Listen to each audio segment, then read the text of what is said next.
You're listening to Rip and Common Sense Radio. That's right, where we take you well into the midnight hour with our special Art Bell Archives show happening tonight and every night this weekend, starting at 7 p.m. Pacific, 10/9 Central. Tune in as we open up the Art Bell Archives and dive into the lost classics of a vocal treasure. We take a look at those stories and we bring them up to date and we share them with you. We ask for your input and your shout-outs, your call-ins, as we go through the most amazing stories ever told. Tune in tonight and every night as we reinvestigate the Art Bell Archives live. The Art Bell Archive Show, 7 p.m. Pacific, 10/9 Central, ripandcommonsense.com. Good evening, everybody, and welcome to another episode of the Art Bell Archive Live Show. I'm your host, AJ, the Rippin' Rabbit, and you're listening to Rippin' Common Sense Radio. Give yourselves a round of applause for being smart enough to be here. Tonight, we take a look at a mid-90s archive of Art Bell and a guest he had on, Philip Hoag, who wrote the book No Such Thing as Doomsday. That's coming up in the second part of the program. But first this evening, we're going to be joined by a very special guest. An outdoorsman and YouTube creator, Zachary Fowler, is here with us on the show tonight. We're going to get to know him, spend some time speaking to him, and it's going to be great. He's a survivalist that won History Channel's Alone show. He won season 3, where he survived for 87 days in Patagonia, eating only 63 fish and 2 birds, and he survived. And he's here tonight to tell us all about it. So buckle up your seatbelts. Tonight is going to be a interesting journey down the rabbit hole on preparedness and survival. You're going to want to grab your notebooks and sharpen your pencils. You're going to want to take a lot of good notes tonight. Tonight, full of information, quite possibly life-saving information. At any point throughout the broadcast, if you have any questions or comments, please feel free to send them to ripinrabbithole@gmail.com. Also on our website, ripinrabbithole.com. At the bottom of every page, there's a little red button, little microphone there. It says send a shout out. You can send or record up to a 30-second message, and it'll come direct to us here in the studio. We'd love to hear from you. First, before we get into our guest, we want to talk about the schedule coming up for the rest of the week. Tomorrow night, we're going to do the first hour, Friday night, with Moneybags. After our Mandela episode, we're going to bring him on for the first hour, interview him, and talk to him about some of the updates in the Mandela effect. And then in the second hour, we'll move over to reverse speech, and our guest is going to be bringing some clips of reverse speech from the recent impeachment inquiry, so that should be interesting. And then Saturday night, we're going to do free energy and cold fusion, and we're going to wrap up the weekend on Sunday night with an episode of Open Lines and the Shadow People. All episodes start at 7 p.m. Pacific, 10/9 Central, and you'll want to make sure that you're there to interact with those shows live. And if you're listening on demand or rebroadcast, or you miss an episode, you can find those on our website and YouTube channel, Rippin' Rabbit Hole. Make sure you get on our subscribers list, and you'll get notifications of these shows when our programs air and go live. Preparedness and survival is the topic of discussion tonight. Boy, it's going to be a great Thursday, November 21st, 2019.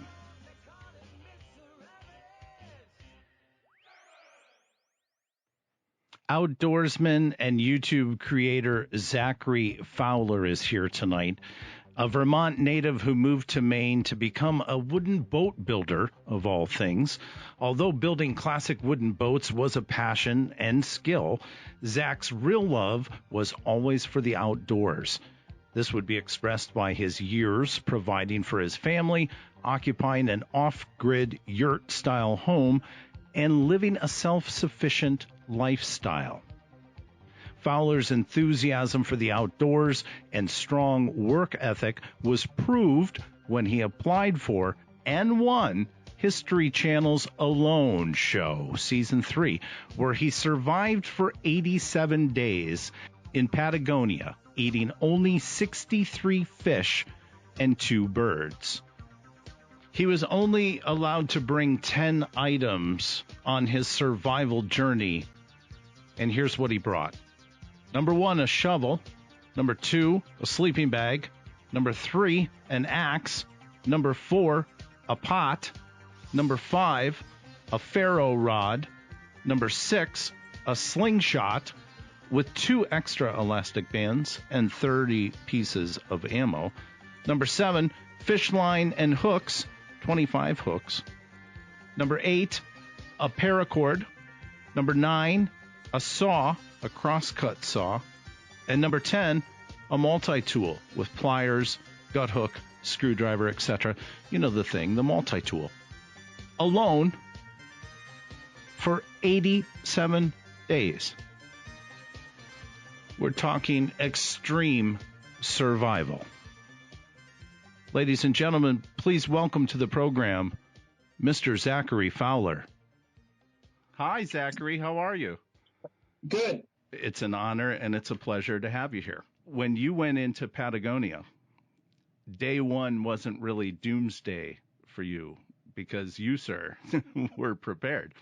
You had 10 items that you brought along with you in your quest for survival there in Patagonia. Is there anything on that list that you forgot or wished that you had brought?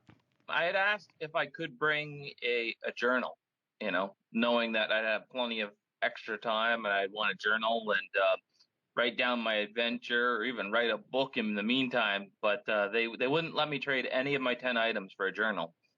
And unlike the other contestants, I didn't choose a food ration.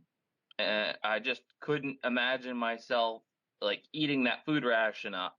And then be like, where's my axe or where's my multi-tool? Where's my, I couldn't picture anything that I would give up. I think the thing I was going to give up though for the journal would have been the axe because the shovel has a cutting edge and it kind of use it like an axe and still have the saw. So, I think I'd pretty much pick the same 10 items again. Now, if they would have said to you, you can only take one, what would be the one item on that list? Impossible thing, because like every single one of my items worked with the other item. It's like if you bring one, then you're missing out on so many things. If I brought my shovel, which I could use to dig grubs and worms, but then I can't catch fish because I don't have some good hooks and line. And if I bring the multi-tool, then I have a knife, but the multi-tool sharpened the shovel with the file that was on it. It's like all these things complement each other. So to pick one tool, it's like, and then if you pick any of the tools besides a ferro rod, then you're stuck starting a fire with a bow drill of some sort. And that in this situation there was really difficult. It was raining every morning. So who knows how many days it would have taken me to get a fire going, and I would have had to have just drank the water straight up. And all of my methods of catching fish never worked except for lines and hooks with different worms or grubs. But you caught 63 fish. I did, which was like twice as many as everybody else. The only person that caught one more fish than me was Greg, and the rest of the people, I think everybody else caught less than 30 fish. So, it was because of the shovel, able to dig grubs and worms every day.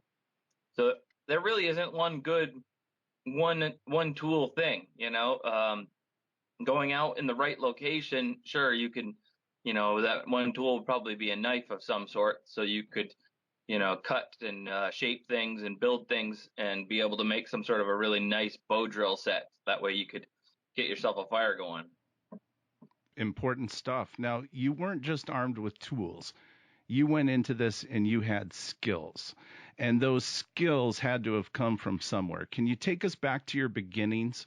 Where did your instinct for survival come from? Well, at a very young age, I was, they said that I found out I had dyslexia. And so I fell in love with books, and books, being the hardest thing for me, I fell in love with books that had pictures about people making stuff. And so growing up, I collected all kinds of books about just like the Boys Book of Knowledge. My dad taught us to start a fire with one match. And so when I moved up here after boat building school to build boats in Maine, I started collecting books again and going to like garage sales on the weekends. And I'd find these old books. I bought some land, and I'd find old books about trapping, about just gardening, anything I could, so that I could be a homesteader, not to be a survivalist. I wanted to use these primitive traps to catch the woodchuck that kept getting into my cabbage, kind of thing. And so I just practiced the things that I found in old books. I'd spend Saturday mornings finding old books, and then Sunday mornings reading them, and then the afternoons out there foraging and testing all the stuff that I learned in the books out in the wild, wild of Maine. Wow. Now, it was Vermont that you grew up in? Yep. Okay. And reading these books, having dyslexia as a child, I myself have dyslexia too, and have always had it. How did you correct yourself to be able to read? How did you deal with the dyslexia? Is it a number-based dyslexia, or are you able to compute the words in reverse? And how do you deal with it? It just made me an extremely slow reader, and so I had mostly I would just learn to start with. I was always just learning from looking at the pictures. Yeah, the visual. They prescribed me audiobooks, so I'd listen to books on sci-fi, and I'm still like that. I listen to books on sci-fi, and I try to read books on making things. And so because my interest of wanting to know more about the making stuff than just the pictures, but for the most part, I'd look at books and I'd see the concepts and the things that were in there, and I could just I remember things visually that way.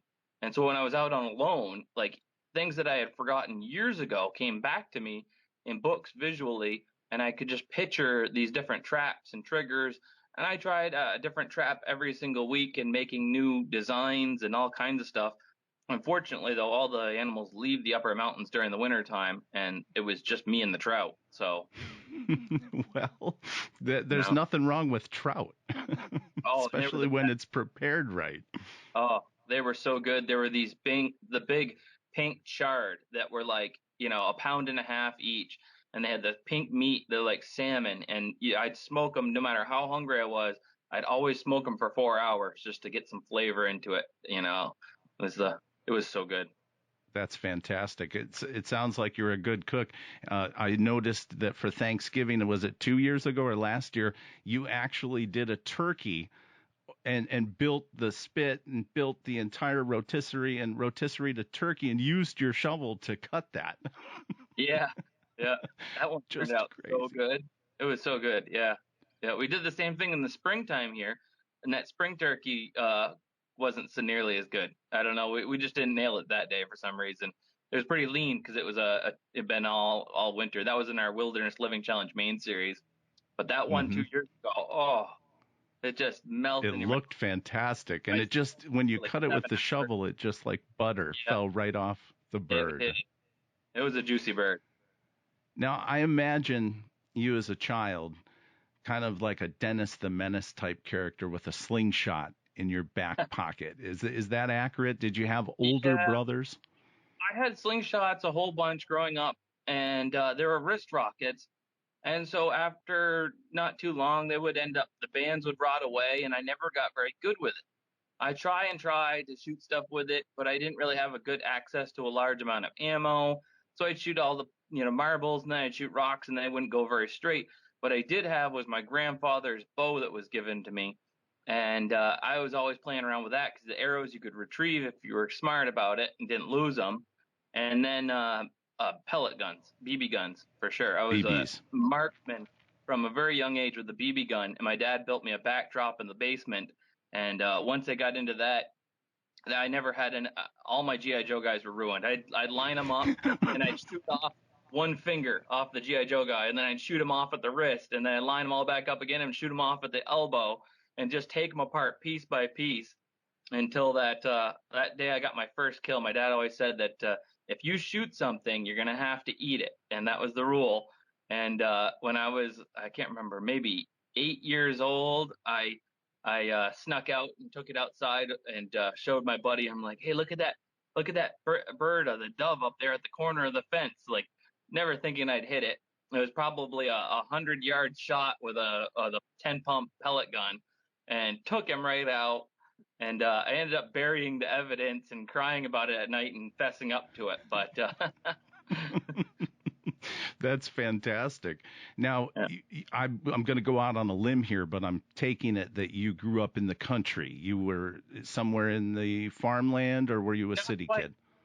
It was like outside of town directly, so we had access to, like, 1 block away. You could go into the woods and go up into this, what my parents called the jungle or whatever when they were kids. It was up into Rocky Pond and Muddy Pond. We're up there, and there's all kinds of trails out there for mountain biking, and weird hobos lived out there at different times. And so we would cut across the golf course, and we were right there, being able to get away. And we were still raised by parents who believed that, if they didn't see you all day, it was a good day, and you're having fun out in the woods. So as long as you were home by the streetlights, by the time the streetlights came on.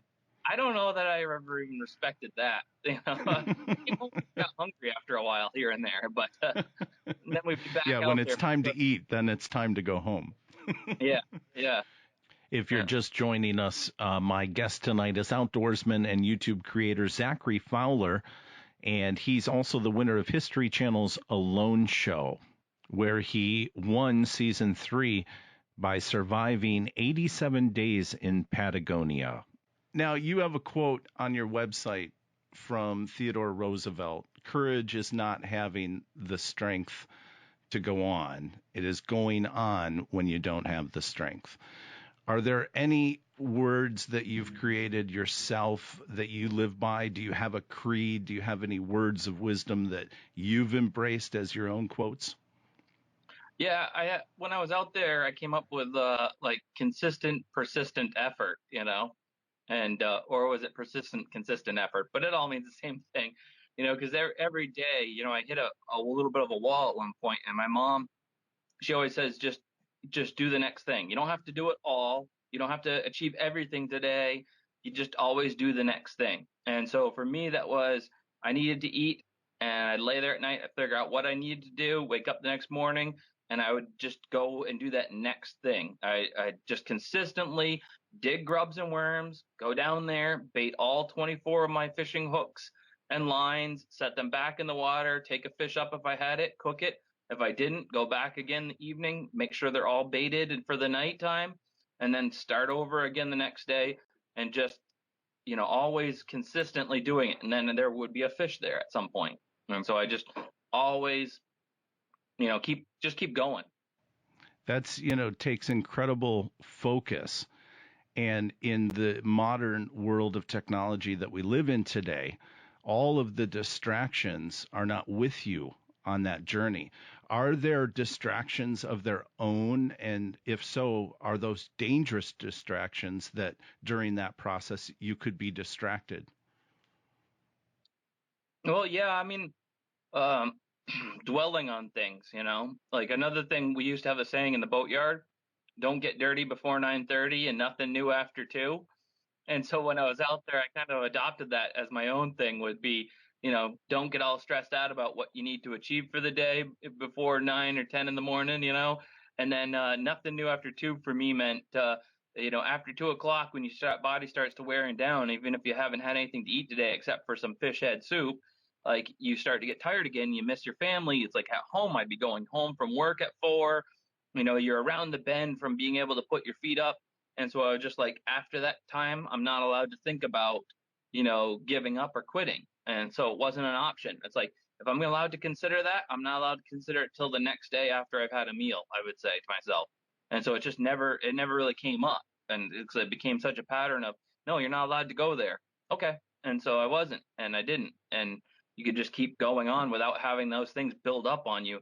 You notice on all these shows, before somebody quits, they always say they say something like they're going to quit 3 times, like they always say, I don't know if I can do this. And I don't know if it's the editors, like they do this on purpose. And it's like a rule that, like, whether it's Naked Afraid or the History Channel, if you're watching one of those shows and you see somebody sitting there and bemoaning their situation and they go, I don't know if I can do this. You're like, put your finger up, one.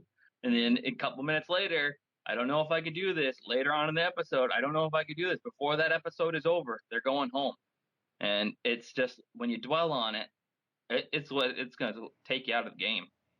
Oh, absolutely. And to go 87 days in Patagonia with 10 tools and only 63 fish and 2 birds. Yeah. Quite an achievement.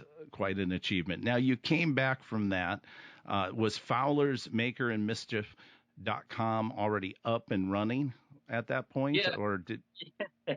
Yeah, because I always have delusions of grandeur. That's why I signed on for this whole adventure. And so, like, before we even, went out there, I was like, oh, I'll make some YouTube videos. And then when I get back, I'll be like super famous, even though I haven't done anything else. So I made a couple of videos about shooting some slingshots just before I left in my practice, getting ready for Alone. And I couldn't mention Alone or any of that stuff at that point. And so when I came back, I had to keep it secret and wasn't allowed to do anything with it until after the show ended. And that's when everything really took off, and I upgraded everything and just started really researching it and how to become just a full-time YouTuber. And I just went full-time right from there on out. After I got back, took my winnings, bought all the same cameras I had out there, because I really did have a great time.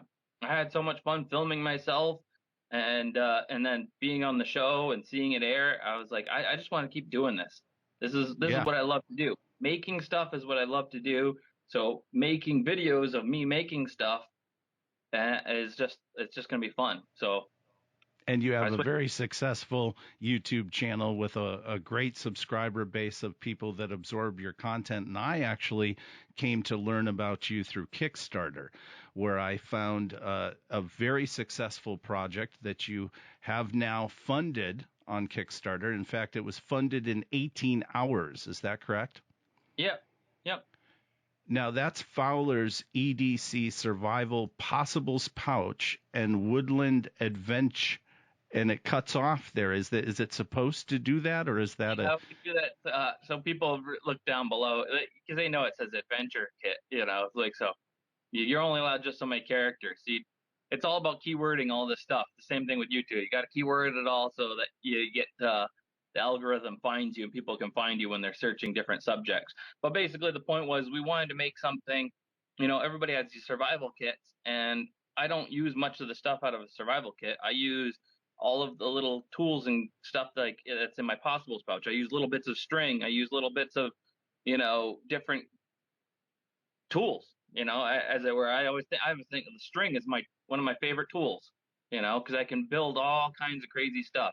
And like we're doing in our 30-day survival challenge, Canadian Rockies right now, we are just about to arrive up at this upper lake, and we're building fortresses up in the trees, and we don't have a bunch of fancy gear. We do have some nice gear of some stuff, but for the most part, we're using a lot of just a knife, an axe, and a bunch of bank line to build. And a slingshot.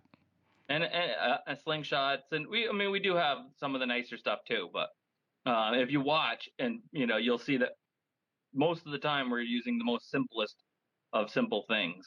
Yeah, even your saw on the turkey episode was, crafted. Other than the blade, you made the saw yourself. Yeah, that was just a bow saw that I had made, just something to do one day. Now, this concept for this survival possibles pouch, did that hit you when you were out there, or is that something when you came back you kind of said, hey, we can prepare people? It was a collaboration between me and Go Prepared Survival that have worked together a whole bunch over the years. They gave me all kinds of fun toys to use and some of my favorite gear, and that's part of my everyday carry. And so they took everything that's part of that everyday carry. And we combined that with my Grim card, which is a survival card from Grim Workshop that, I custom designed with them, which has like trapping triggers in it, fishing hooks. They all snap out of a steel card, and there's a knife. Little blade is there too. Yeah, there's a knife, and in the knife has a tick puller, and so it's like all these little unique things combined together. And then, the other stuff in the possibles pouch is different types of line, fishing line, hooks, little baits that you can swell up for an emergency situation. You put it on a hook, and you let them swell up with some water, and they're like a dried power bait type thing.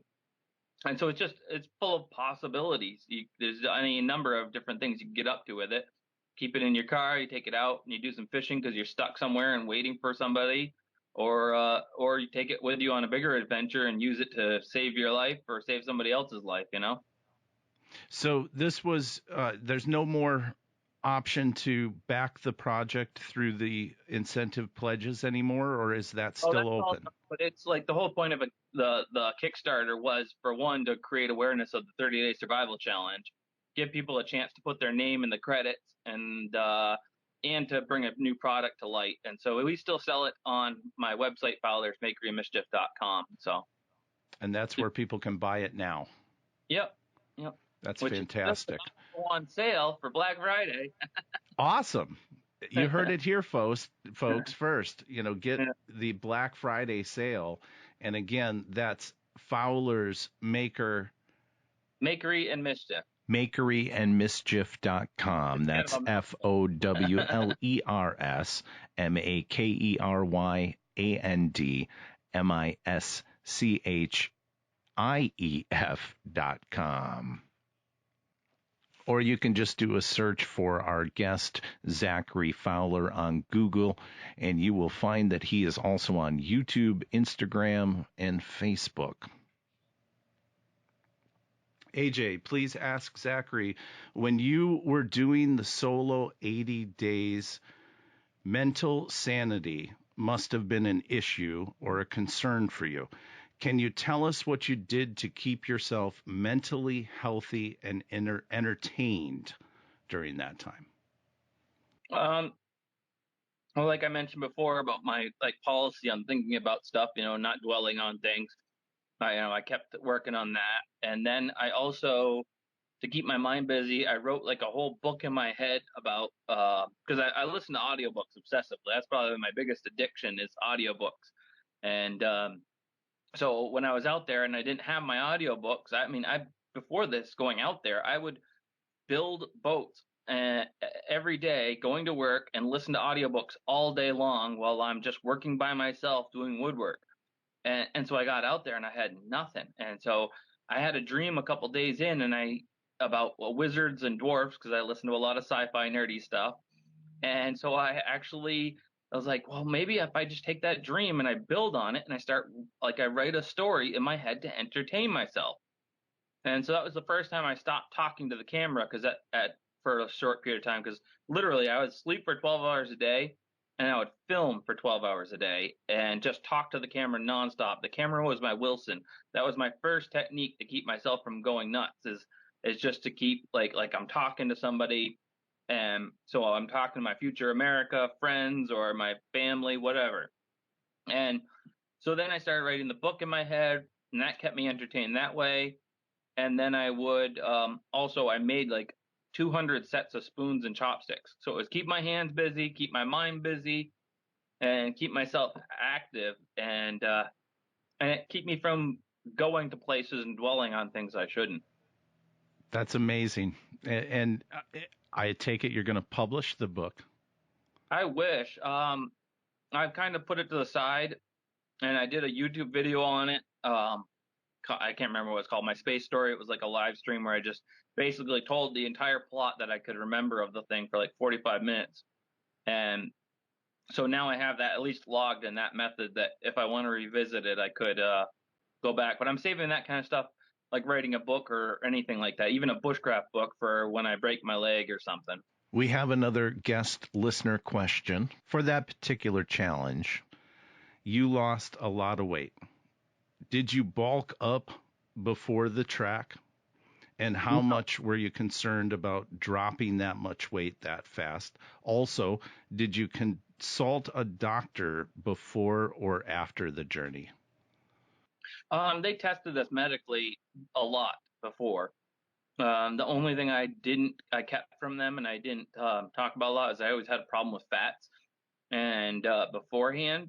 And over the years, it had been building kind of up on me where like I'm just like very susceptible to like I just couldn't digest fats well. And so I figured out what that all was after the fact. But then I went out there and I literally like cleansed. So that inability to digest fats and process the right amounts of good foods, even though I was eating good food, I wasn't a junk food addict. Um, that inability to process properly foods caused me to gain a lot of weight over the years. And it's something I still kind of struggle with. I'm very susceptible to if I look at a carb, I gain a pound, and like I'm just very it doesn't take much for me. So I try to eat ketogenically, and which is like a diet of 60% fat, and then protein and a little bit of carbs. So it's like when I got out there, my body just cleansed, and it was 12 days of miserable, just my body like being weak and just sick. And I hid that from the camera because I didn't want to be the guy that went home from pooing himself to death, and Right. The three strikes, you're out. Yeah, I had no idea what's going on. And so I kind of like hid that because I knew, when they come take your footage away, they might be reviewing it, and I didn't want them to. I didn't know what was going on. And I was like, this is ridiculous. I feel horrible. And day 13, I had been cleansed, and I woke up with so much energy, like I had never experienced before in my life. And I was just like blown away about like everything. It was amazing. And I felt like a whole new person, and my mind started working better. I felt like a fog was lifted from me. So since I've gotten home, I researched it more, and I realized that's the keto flu that you go through. And just because of American diets, too much sugar, things like that, some people are more susceptible to it than others. You get gallstones that block your ability and your fat receptors in your body to be able to digest fats.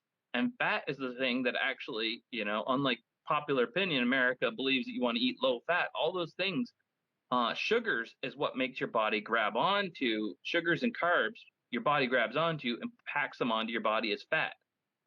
Fats, actual good fats, will carry like big fluffy clouds, will carry things out of your system and cleanse you and give you better energy and cleaner energy and safer energy for your day-to-day operations, and it's better for your brain.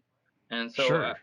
I've researched all that stuff after I came home, and I was like, I was crazy because Now, are you on the keto diet now? Yes, yeah. Yeah. So you are eating a lot of cauliflower and no carbs and all healthy fats, and are you substituting sugar with monk fruit?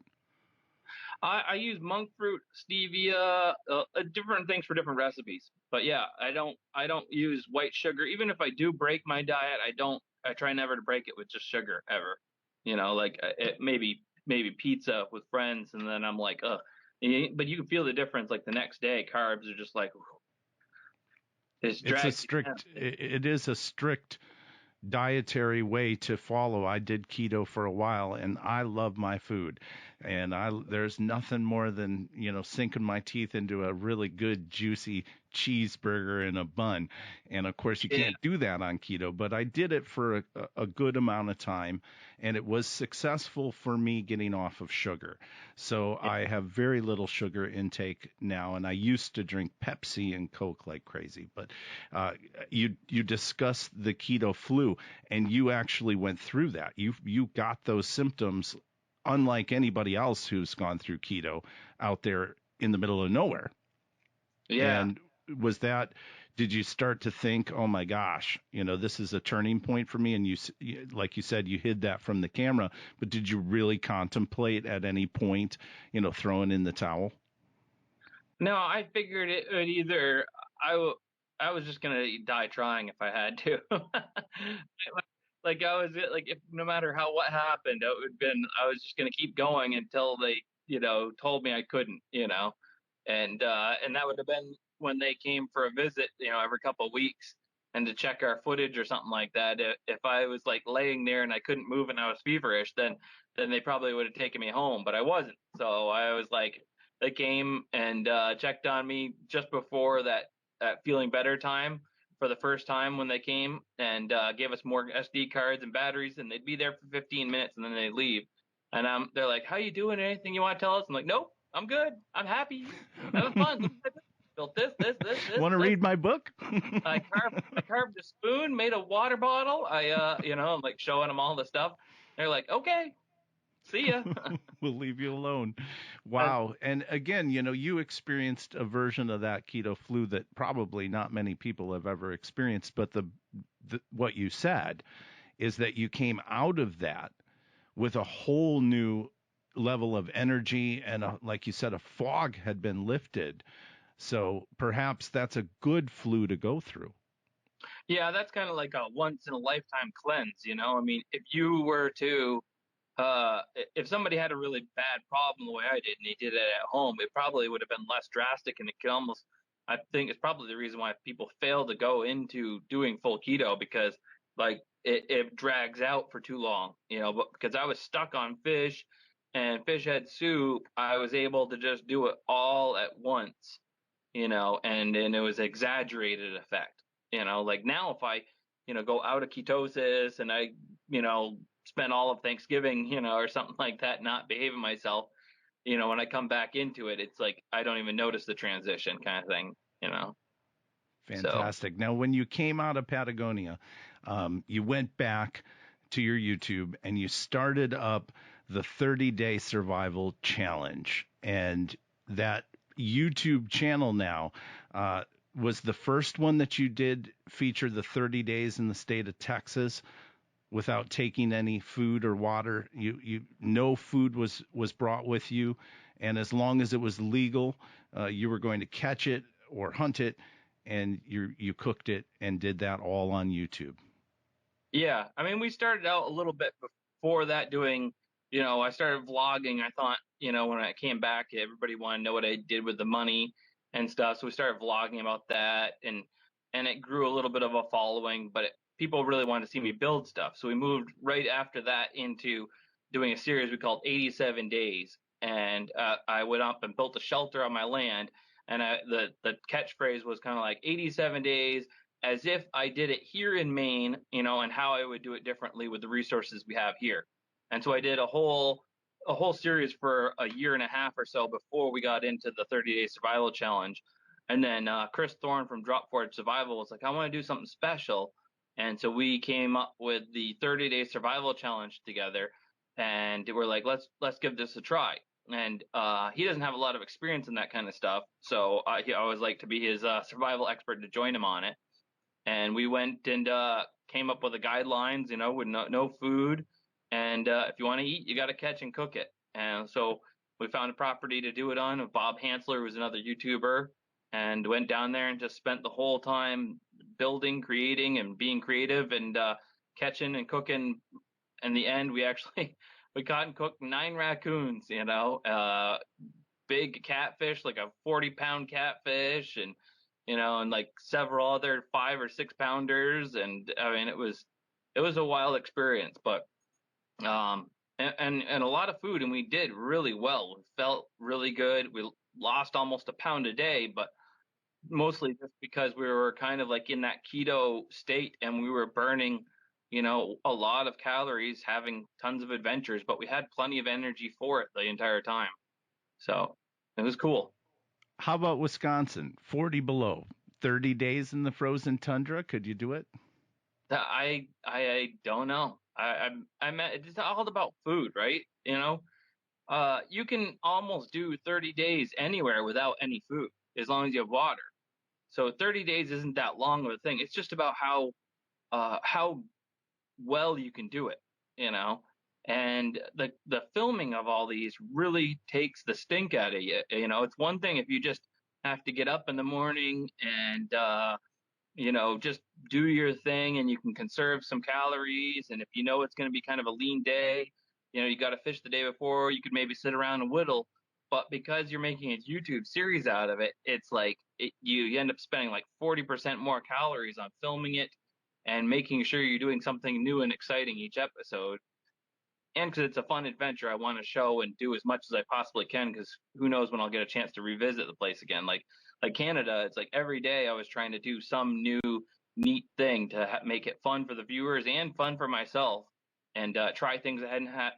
Who knows when I'll be back up there again. The next adventure is probably going to take me somewhere else, maybe Florida, maybe South Africa, if everything works out good. So, I'm running around crazy, burning all these calories that you don't really need to do on a true, survival challenge where I just dump somewhere without a camera, is what I'm saying. Yeah.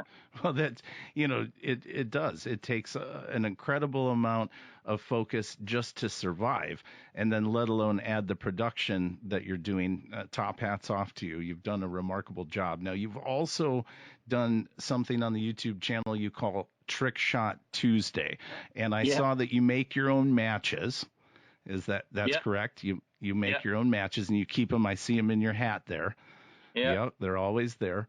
And you mentioned at one point using your slingshot at 30 feet to light a match. Did you ever do that? Were you able to do it? Oh, yeah. I haven't seen that. I know you mentioned it, but I thought, wow.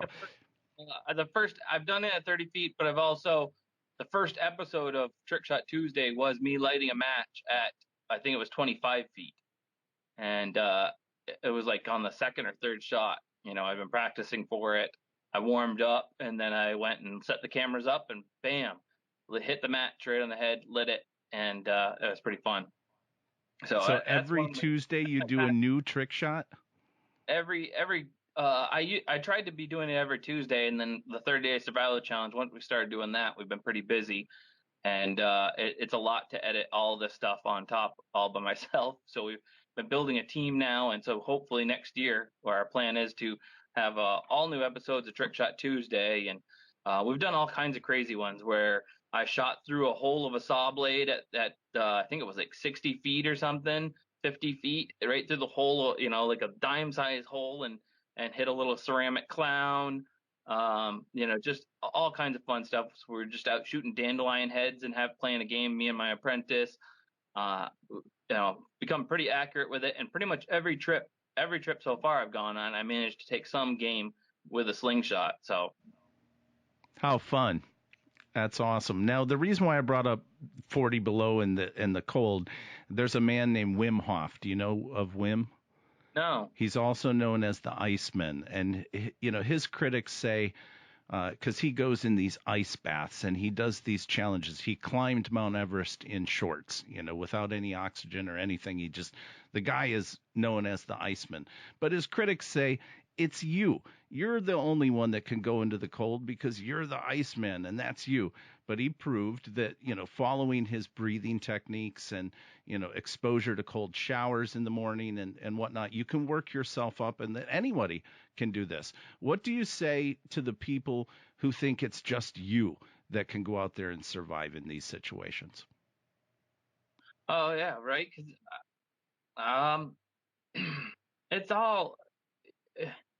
it's your determination level. Anybody can do it if you study and work hard at it. You got to be determined enough. I'm not doing anything special that somebody else couldn't do. I just dedicated myself to learning these things by pouring through books and then applying it by going out there and really learning it when you actually do it instead of just knowing it in your head. There's plenty of people that know a lot of stuff in their head and know more than I do in their head, but they never go out there and do it. And so they don't really know if they have it or not. But you can. You just have to step out your door and start doing it. You have to apply it. Yeah, apply it. And people, listening can do that. They can take a weekend, pack up a good survival kit in a bag, and head out into the forest and pitch a tent or build their own shelter, as you have done, which is, mighty inspirational. I don't know that I could do it. I'm a little bit of a glamper, when it comes to, I could do it if I had to. And that's the point of obviously tonight's topic, being prepared, and how Doomsday didn't come for you on day one of this challenge. It didn't even come for you on the last day of this challenge because you were prepared.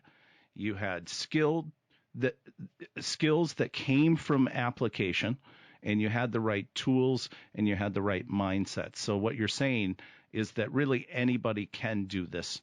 And if that understanding and that application is applied properly before a time when it might be necessary to survive, these are keys. Yeah, and people get too hung up on, all of us do. We always get too hung up on, we see somebody else and like, I watch some better YouTuber and I'm like, man, the footage this guy does and the how he does that is so beautiful. I can't do that. No, you don't have to do that. You do it to the best of your ability, and then you're actually doing it. And then as your time goes on, you look back, you're like, wow, I kind of maybe surpassed that goal. I never thought I could have, but you do it to the best of your ability, and in time that'll grow and that'll be awesome. Now, Ricky asks, what kind of legacy, Zach, do you want to leave behind? What are you hoping to leave behind? To legacy-wise, to be able to teach my girls to be able to get out there and do their own stuff and have their own adventures, to show people that, one, that we can make good content that is enjoyable, that isn't full of junk food, isn't full of lies, and is satisfying to watch, and maybe encourages people about the Lord, because I love the Lord and Jesus very much. And so I love to be able to bring that to people because I'm making my own show. So I don't have to hide how I feel about God. And I can share that with people and encourage people that are struggling or down. And I get that all the time from people. And that's just like one of my favorite things to hear, that somebody's encouraged, or they've been struggling, and then they like uplifted by the video to just have a better day. And you're very spiritually grounded then, and that helps you get through these times. Almost in a way, I mean, you're a boat builder in a way.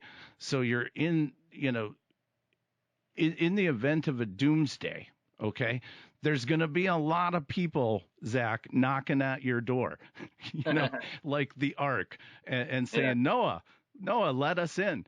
And you're, in a sense, a modern day Noah. And I don't know that you're building an ark, but please let us know if you are. Maybe I like to think by like building my YouTube videos, I'm showing other people how they can build their own ark, with a relationship with God, and that way they can weather the storms to come, or be encouraged to build that relationship so they weather the storms to come.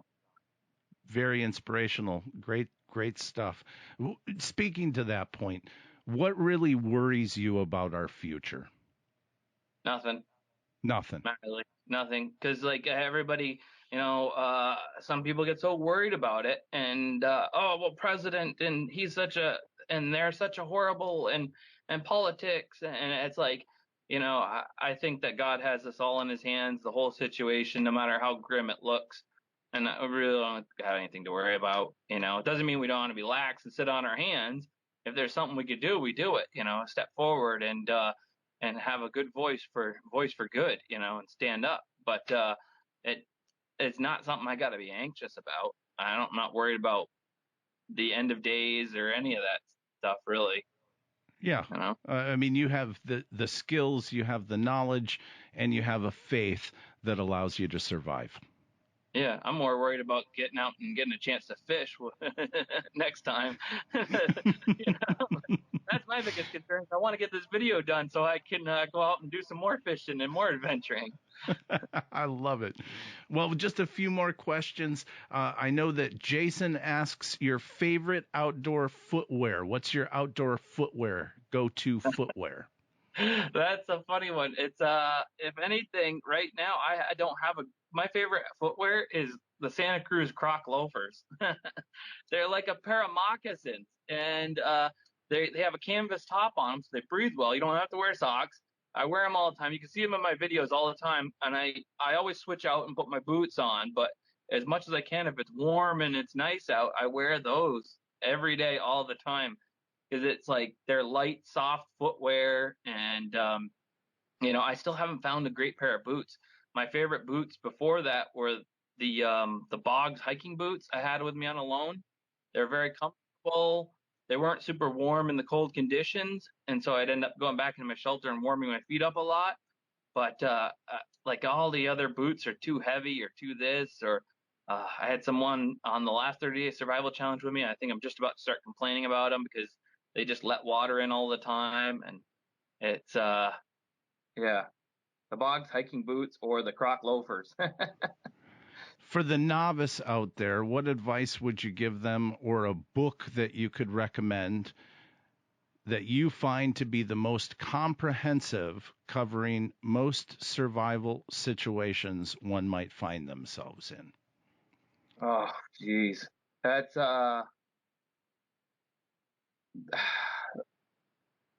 that's like almost another one. You're asking me one of those questions. What one tool would you bring? You just can't have just one, just go and just start somewhere, Just start somewhere, do the Yeah, just research. start somewhere, look up books and look on the high ratings on Amazon and buy one used and buy the next one used, or garage sales, or, I mean, Or Audible. Yeah, Audible. I've never found good learning books from audiobooks that have anything to do with. I mean, there's inspirational books about, like, listening to Hatchet or something good like that. When you're listening to books about survival adventures, but I don't find that you learn too many things from those as far as like super duper skills. You maybe inspirational, but the best thing is just going to old bookstores. Find old books, the old boys' book of knowledge, where before they like banned certain things that they used to share in those books, and now they only share the safe stuff in the modern books that you can buy at Borders or Barnes and Noble kind of thing. You'll find those older books that the old Popular Mechanics. I just used to pour through all those books for just creative ideas, and either turn them into a bushcraft idea or just a fun idea for doing stuff around the house. My grandfather gave me the Boy Book of Knowledge, and the Boy Mechanic, I think, is what it was. I think it was by Popular Mechanics, a red book, a real thick red book. And, of course, books, if you have the ability to read them, can be extremely educational. Well, any other plans for the future that you want to plug? Any new products that you're going to put out? Anything that you'd like our listeners to know upcoming? Just no. Check us out on Fowler's Makery of Mischief on YouTube. That's our primary thing, is just making entertaining content, fun videos. Whether it's earlier this year we were doing a fishing series. We try to make fun videos about whatever I feel like, kind of thing. So we made a fun video where we made fun of kayaks and or standing paddle boards, or or we'll be doing some trick shots with a slingshot, or once a year it'll be 30-day survival challenge. I'm not sure where the next one is, and we're just starting to pick up speed on building our fortresses in the trees, and the grizzly bear starts coming around, and we're living in the trees up there in the Rockies and fishing and catching giant trout on little fly rods, and it's a blast. So, and in the link in the show notes, we'll have links to both the website and Zachary's YouTube channel, which, if you're not a subscriber, you want to make sure and subscribe and follow along. And we're going to do that as well. And Zach, I thank you so much for taking time out of your day today to be with us, and thank you for this interview. And we're going to continue, like I said, to follow you and pay attention to your adventures, and maybe perhaps we'll do this again sometime. All right, you're welcome. Thanks for having me. Zachary Fowler, everybody. Find him at fowlersmakeryandmischief.com. He's also on YouTube and Instagram and Facebook. Coming up in the second part of the program tonight, we're going to move from survival to preparedness as we dust off the information found in the Art Bell archives from a little-known author named Philip Hoag, who wrote the book No Such Day as No Such Thing as Doomsday. And of course, if you can survive, like Zachary just told all of us we have the power to do, then you better be prepared for that survival. That's coming up in the second half here as we take a quick break for station identification and update our schedule. We'll be back in just a few moments and dive into how to prepare for natural disasters, terrorism, war, and the other threats. Coming up in the second segment, we'll be right back. Stay tuned to Rippin' Common Sense Radio. I'm your host, AJ, the Rippin' You're Rabbit. listening to Rippin' Common Sense Radio. That's right, where we take you well into the midnight hour with our special Art Bell Archives show happening tonight and every night this weekend, starting at 7 p.m. Pacific, 10/9 Central. Tune in as we open up the Art Bell Archives and dive into the lost classics of a vocal treasure. We take a look at those stories and we bring them up to date and we share them with you. We ask for your input and your shout-outs, your call-ins, as we go through the most amazing stories ever told. Tune in tonight and every night as we reinvestigate the Art Bell Archives live. The Art Bell Archive Show. 7 p.m. Pacific, 10/9 Central, rippandcommonsense.com. All right. Give yourselves a round of applause for being here as we move into the second segment tonight, No Such Thing as Doomsday.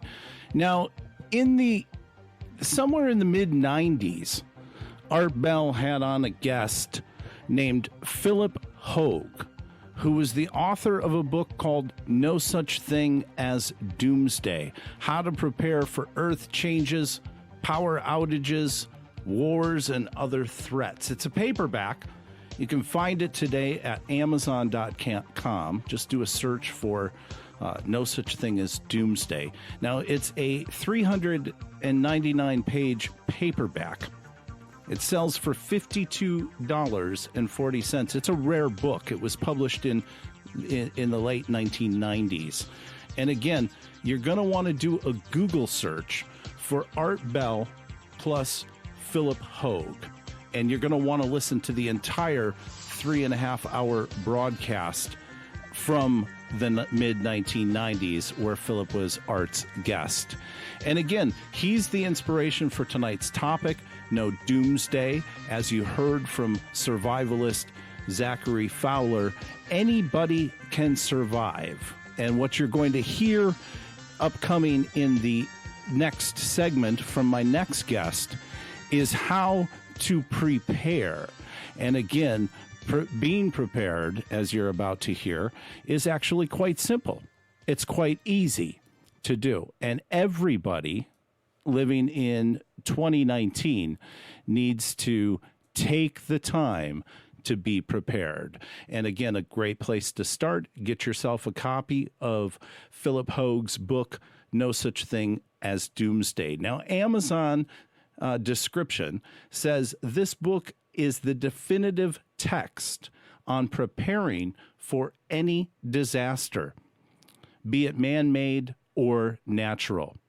No Such Thing as Doomsday covers water, food, heating, lighting, communications, power generation, fuel storage, emergency medical, underground shelters, nuclear threats, biological threats, disaster psychology, successful working with groups, air filtration, radiological monitoring, EMP protection, and of course, an out-of-date resource directory. And that's why our guest is here tonight. Mr. Ross is with us, and Mr. Ross has brought a ton of items into the studio, and he's going to talk about the ease that you have in 2019 with Amazon and all of these online sources to where you can very simply get yourself prepared so that there isn't an impending doomsday in your future? Mr. Ross, welcome to the program. Thank you. Very, very happy to be here. I'm glad to have you here. Now, you brought along with a bug-out bag. You've got some food storage here. I see a portable fishing rod. There's some camping cookware tool sets, and, of course, a water blob. And we're going to talk about all those things in just a moment. But you just had a chance to hear Zachary Fowler. What a great guy. Give me some of your thoughts. Well, yeah, as far as a survivalist and an extremist, that's his thing. That's awesome that he can do that. But obviously he knows what to do, how to do it, and where to get it, right? Which is a lot easier for us. Mm-hmm. And he does it well. Now, you've been preparing for an inevitable catastrophe of some sort, be it natural disaster or perhaps political in nature, any kind of chaotic situation. Is that correct? Well, I wouldn't go as far as saying catastrophe, like doomsday or anything like that, but just something more like, why do you have car insurance? Why don't I have insurance that if the lights go off tomorrow, I can't still, have a hot meal?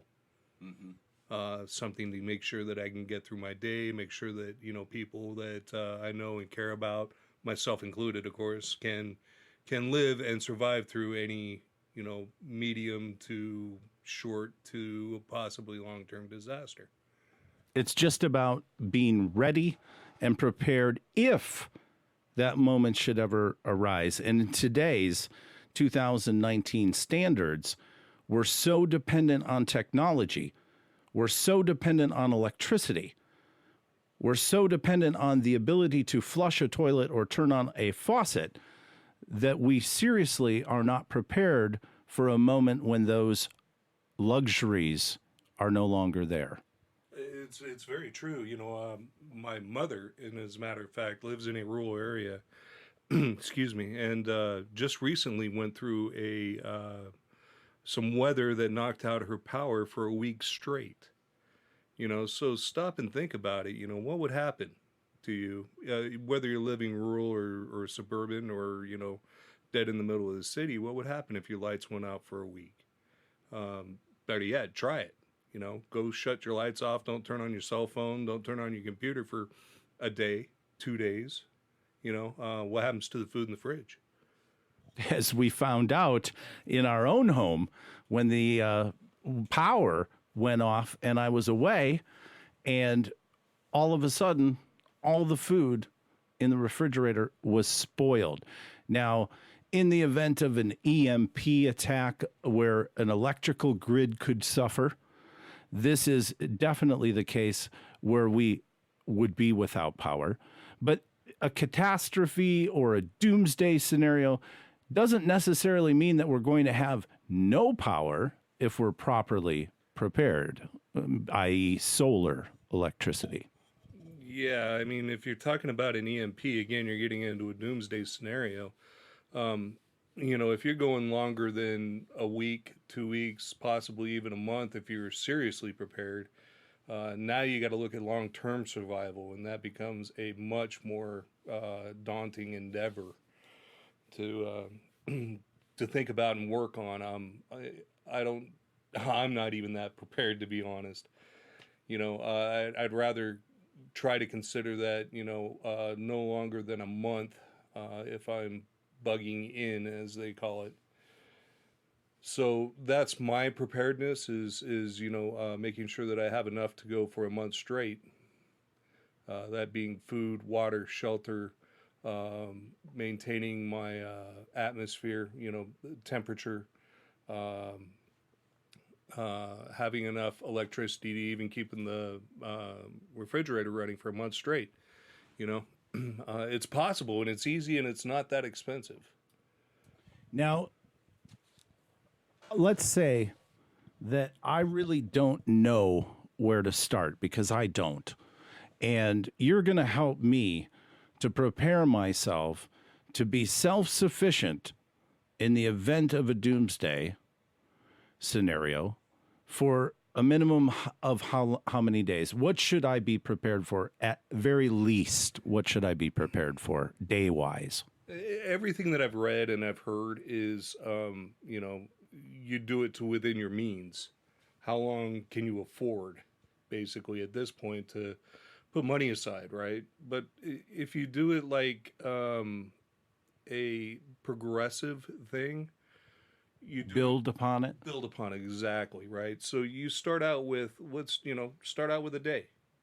What Take one of your days out of your life, find out how much water you drink, how much food you eat, how much electricity you consume, how much energy you need to be either cool or warm, depending on the time of the year, and start there. What's a day take? Well, for me, it takes coffee. So is that something That that is I? your priority, and absolutely, there you don't skip the things that make you happy for sure. Start with the necessities first, though. Food, water, shelter. Make sure that you can be clothed. Make sure you can be clean. Make sure you can be fed. Make sure you can be um, safe, right? And then work it from there. So now you can probably go a day without coffee. Mhm. 2 days, you might get edgy. 3 days, okay, now we need to find out how to get some coffee for you, right? Because you're not gonna, you're gonna be climbing the walls and kicking your neighbors and booting the dog or whatever. So work on that, right? Just incrementally and slowly build it up, and that's the way I have done it anyway, and it worked for me. I'm not saying that's everybody. Hell, you may have $100,000 in your bank that you can go dig a bunker under your shelter and supply it all the way through for a year straight. Is that as much of a reality today? Is there a need for underground shelters or bunkers in today's world? Well, sure. I mean, absolutely, right. Is there, well, a need?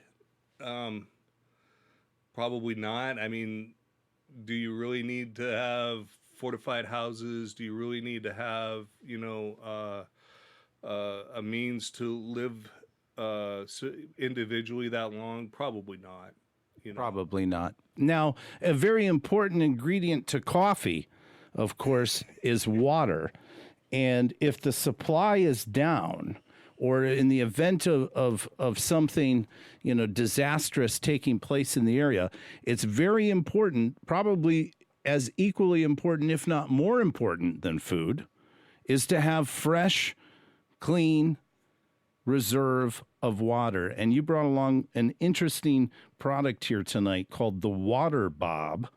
Never be without water. And this fits in any standard bathtub.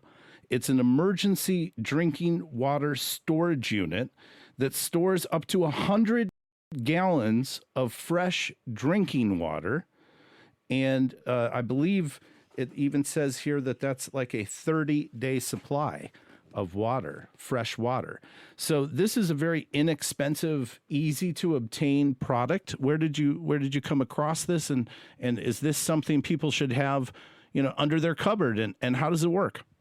Well, yeah, the preppers talk about the rule of three, right? 3 minutes of air, 3 days of water, 3 weeks of food, right?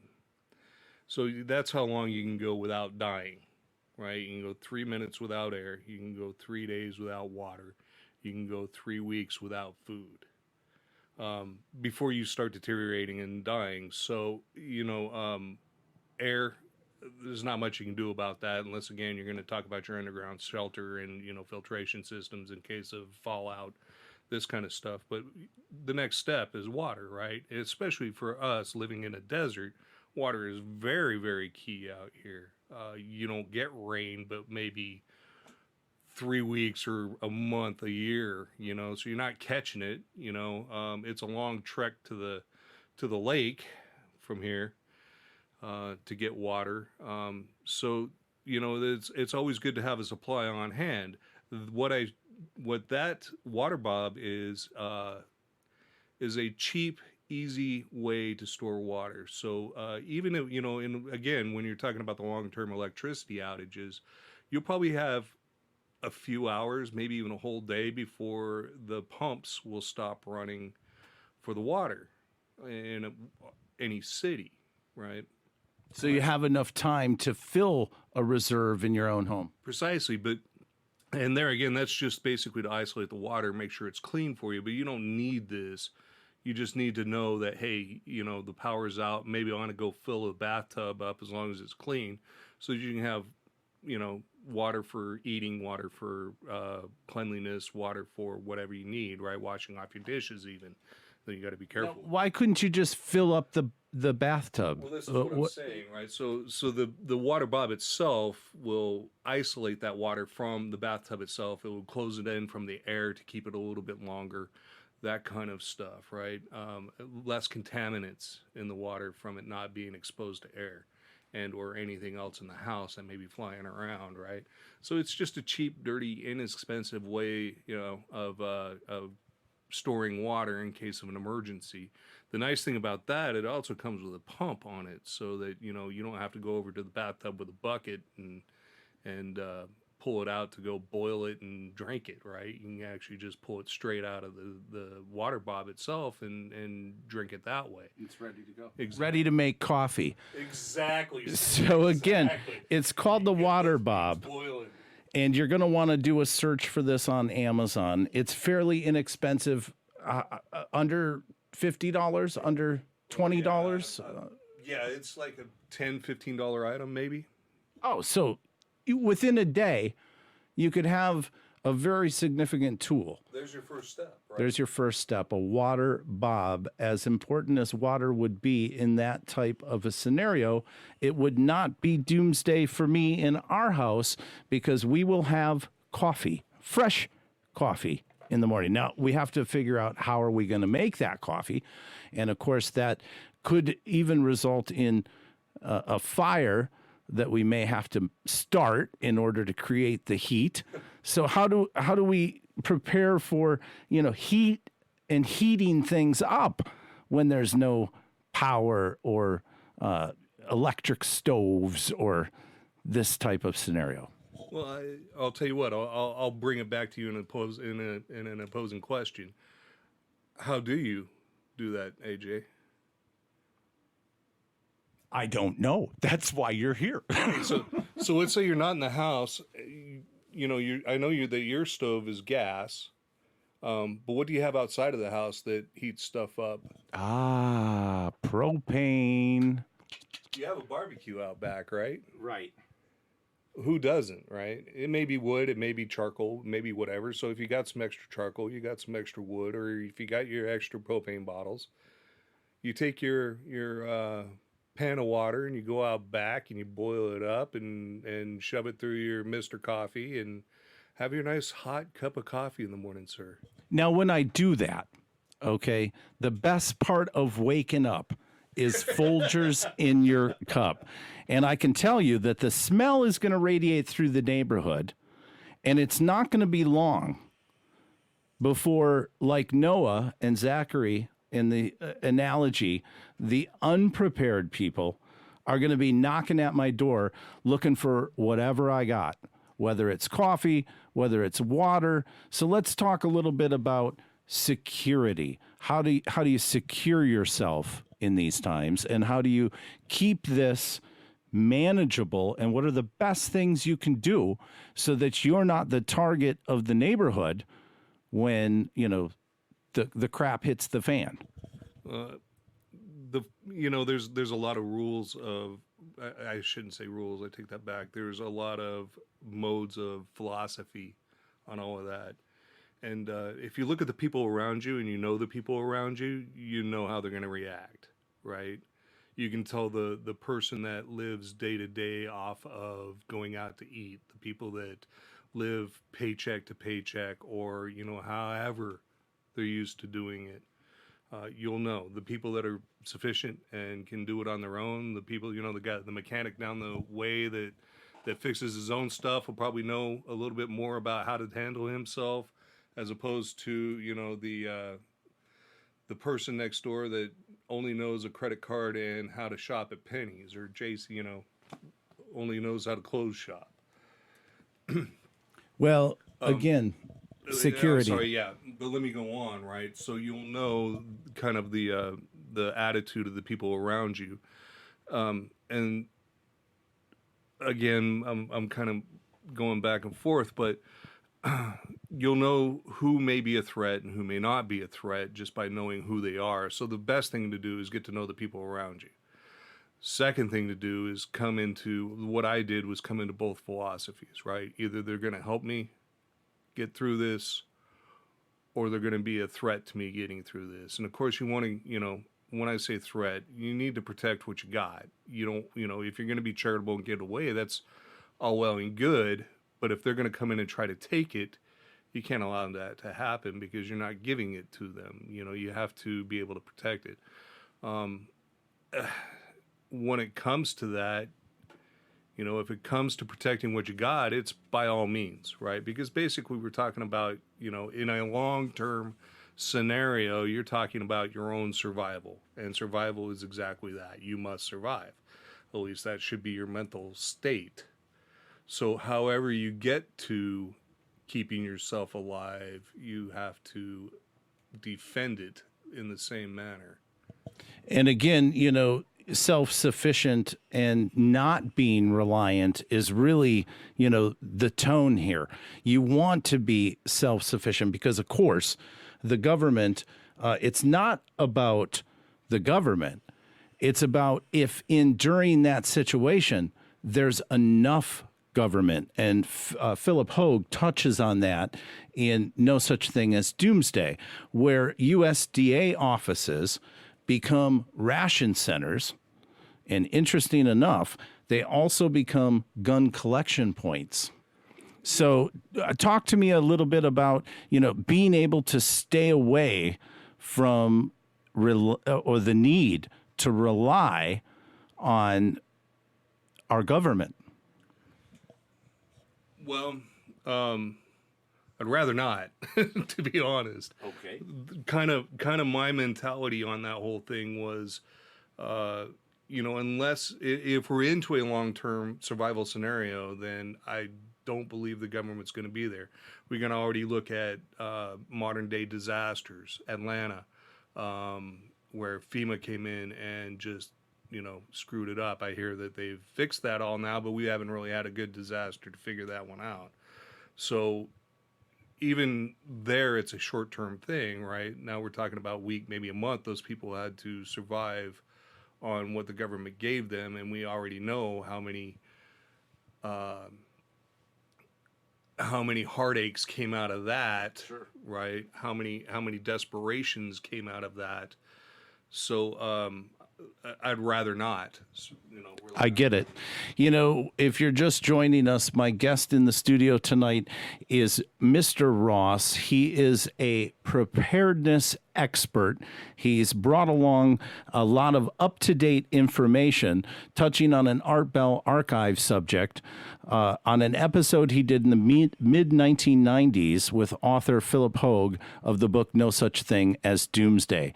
Now, one of the chapters in Philip's book deals with groups and successfully working with groups. And to go back to the security issue just a moment, you've identified and you've created a structure. And if I'm correct in understanding, you've actually discussed this structure with the ones that you've trusted within the circle of influence of where you live. So you have, a group mentality. It's not a survival like Zachary all alone for 87 days out in the middle of nowhere. Your thinking is, let's formulate an action plan with the skills and the talents of individuals that you recognize. And how do you go about approaching that subject with your neighbors? Well, it's kind of a gradual conversation, right? First, get to know them, right? See if they're in the same mentality as you. Excuse me. And then work it from there. Hey, have you thought about car insurance? Mm-hmm. It's not a tough conversation. It's really not, because when you boil it down to, hey, have you ever thought what happens if the lights go off for a day or three, right? What are you going to do? and then move it from there. Well, this is what I'm going to do. Would you like to get involved with this with me, right? And it's not, some people have weekly conversations about this. Some people have daily conversations about this with the people that they brought into their quote unquote circles, right? But, it's something that you just kind of ease them into. They may be on board instantly. Like, I just met a new neighbor that moved in was, giving me prepper websites instantly. The second that I even, discussed it with her. And then others, it's kind of, hey, have you thought about this? Have you thought about water? Have you thought about power? Have you thought about shelter? Have you thought about food? Have you thought about what you're going to do if the lights go out? If disaster does happen, if a flood happens, if anything happens, that may hamper your ability to live for the next, week or 3. So easing them into those kind of conversations is kind of nice, and then of course, diversifying, spreading it out between multiple people. Why do companies have multiple people doing different jobs is because they're very capable of handling this aspect of this job or that aspect of that job. And then having, the redundancy in all of that makes it a much easier community to live in and makes something like a disaster a lot easier to cope with if you have X amount of people helping you out with it all. So interesting and fascinating, and we thank you for sharing this with us.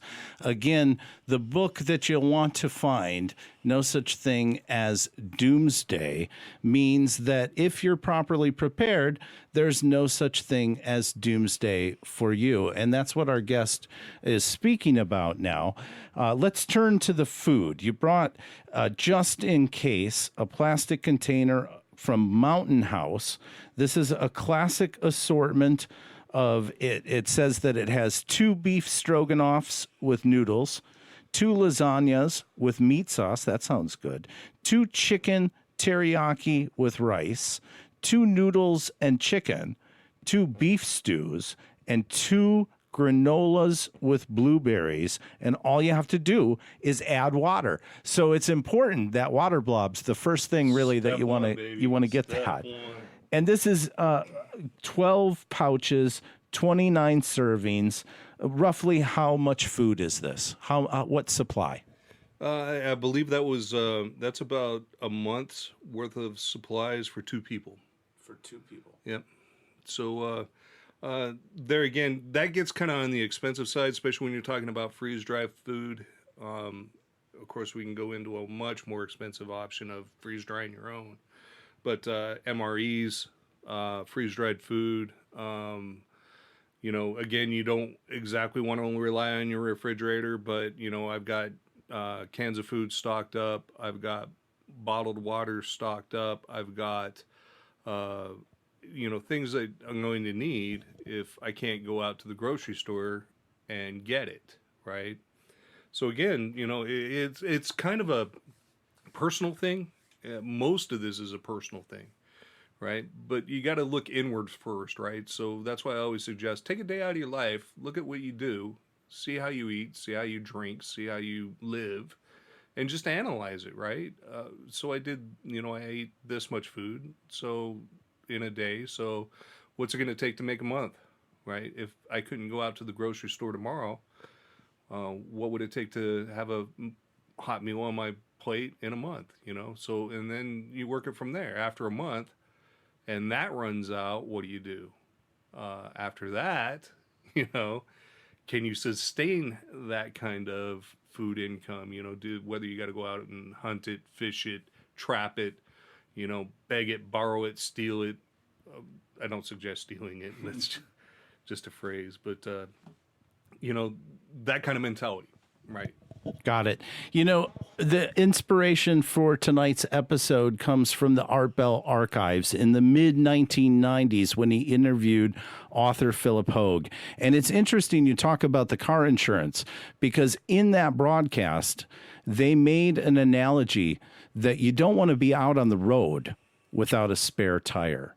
And you don't want to have a flat tire without a spare tire. So the water blob 30-day supply of food. These are your spare tires. These are your car insurance, as you say. Yeah, precisely. But it's, it's more like life insurance, right? Because this ensures that you can live the next day or live comfortably the next day. Excellent point. The next item is obviously the bug out bag. The bug out bag is a multi-purpose, and we've heard Zach has his usables bag. A lot of the same types of materials. Now, a couple things that are in here that you may or may not think to put in: gloves, flashlights. I see some ventilation masks. Talk to me about the purpose of a good bug out or bug in bag, as you say. Well, what we discussed up to the bug out bag is your bug in equipment, right? It's always good if you can sit and be safe in a specific spot to do it there, right? The purpose of a bug out bag is obviously if you can't be in the spot that you secured, then you have to get out, right? So a bug out bag is just that. What do you need to get away from a bad situation? And a bug out bag really is very personal to you. It should be very personal to you. Again, if you camp, if you vacation in wilderness, other than a hotel, stop and think about what you need to do that, right? Stop and think about body cleanliness, toilet paper. First aid, absolutely. I think there are some essentials to a bug out bag that everybody should have. And of course, clean clothes, toilet paper, first aid kit. Everything after that really becomes personal, right? It's mostly just the way that I always looked at a bug out bag is what do the military, and not today's military because they are very, very well done up, but take a look at like maybe the First World War, Second World War, Civil War. What did those guys have to live away from a central location where they were safe for X amount of days, right? Because these guys were kind of doing it the opposite of what a bug out bag is for. They're bugging to a problem where we're trying to get away from a problem, right? Problem being wherever we set up our main shelter, right? So if we have to leave that main shelter, what is it going to take for you to get to another safe location? So that's what a bug out bag is really, really should be for. So an atlas or a map would be helpful too? Absolutely. Know your area, know where you're going, right? Find a good route to it, and then find alternate routes to where you need to go in order to get away from a problem, right? Is another very essential thing. And then of course, get another place to go. Yeah, find a place, have a place, and make sure you know how to get there. And that comes down to kind of application. So it would be a good idea to get yourself a tent, a sleeping bag, get your bug out bag, get your MREs, go out into the woods, try what these meals are like. And then also you were telling me when you get the water blob, don't just put it under the sink and wait for that moment. Break it out, fill it up, use it, know how to use it, become familiar with these tools. Yeah. As much as the gear is for survival, knowing how to use the gear is just as essential, right? So yeah, you buy all this stuff and it looks pretty and it sits in the closet and collects dust. What happens when you need to go use it and oops, I forgot I need this for that, right? Or, I need water for my food, as we discussed earlier, but you never prepped for water. So now you got the food and no way to cook it. You have no way to hydrate it. So using your stuff is very essential as well. Even before anything bad happens, know how to change your tire on your car before you get a flat. We had a guest out there who corrected us. It's the water blob, not the water bob. But this one actually is the water bob. I think there's a couple of different names for them. Yeah, there's different manufacturers, so they may be right. Okay, so that coming in from Z Rabbit out there listening. Of course, this is important stuff. You need to be prepared in the event a emergency should occur. And these are all wonderful suggestions. And most of this stuff just found in a standard search on Amazon, Google, Target. Your local camping supply place, whatever you're comfortable with. Take a look at it. Read reviews on them for definite sure. Make sure you're getting some quality equipment because God knows how long you're going to need it. Any plans to perhaps write a book or a field guide sharing some of this knowledge that you've acquired? I think there's plenty of books out there on it and lots to research. The one that you brought up, I personally haven't read, but guess what? I'm going to go out and grab it and see what it's got to say. It's interesting that they were actually prepping that far back. I didn't know. Yeah, it's interesting to me that, thanks to Art Bell in the mid-'90s, he brought this subject and we dusted it off out of the archives and tried to bring it up to date for you here in 2019. And we did the best that we could. I think we covered a lot tonight. And Mr. Ross, I want to thank you for being here with us tonight. I'm sure our audience appreciates the fact that it doesn't have to be the pending threat of a doomsday when you're prepared. So like Mr. Ross suggests, take down your notes and take action now. There's no reason why you should be without this stuff. You want to be prepared. You need to be prepared. That's the most important point, I think, that you say. One more point, too. Well, no, I just wanted to say thank you very much for having me. And it was very, very nice to be here. And Epstein didn't kill himself.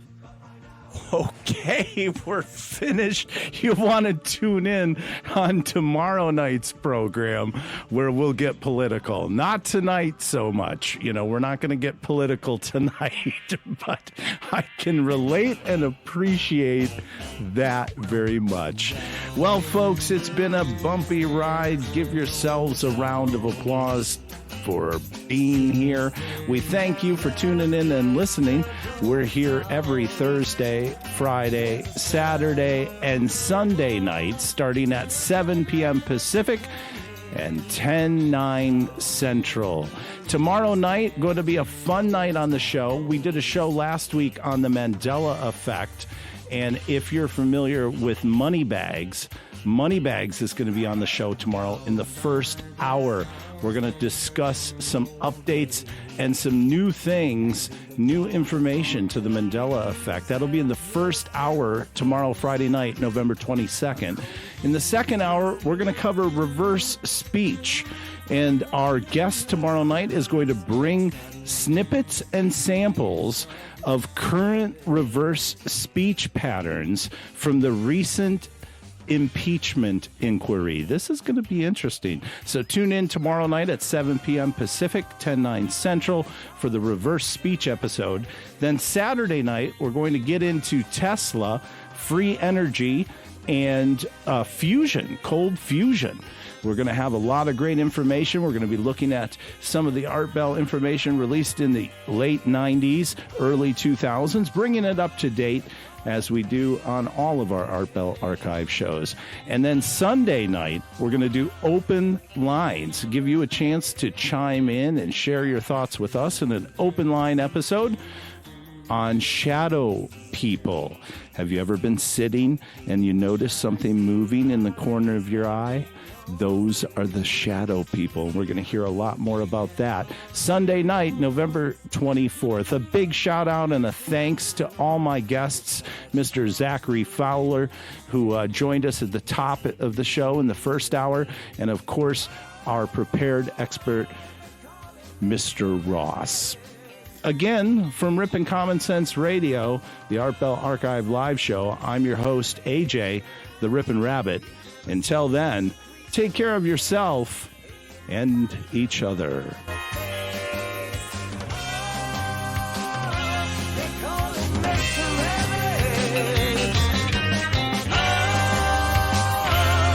Mr. Rabbit. Once there was an old man living in an old house down by the lake. Rumor says the man was hunting for rabbits just for fun. Since the day the rabbits disappeared for a while, then came back and cast a spell over the old man. So he looks like a rabbit too now.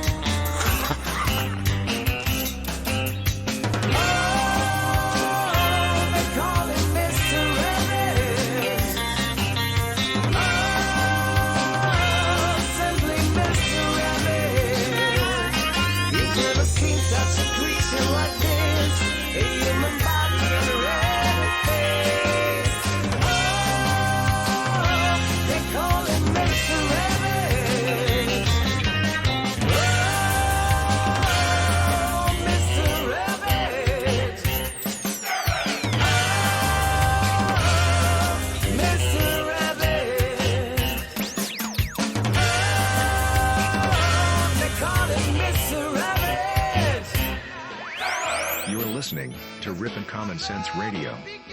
That's right, where we take you well into the midnight hour with our special Art Bell Archives show happening tonight and every night this weekend, starting at 7 p.m. Pacific, 10/9 Central.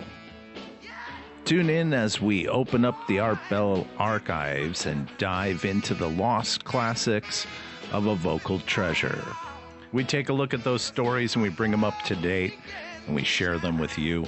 We ask for your input and your shout-outs, your call-ins as we go through the most amazing stories ever told. Tune in tonight and every night as we reinvestigate the Art Bell Archives live. The Art Bell Archive Show, 7 p.m. Pacific, 10/9 Central, rippandcommonsense.com. Strings and it rains.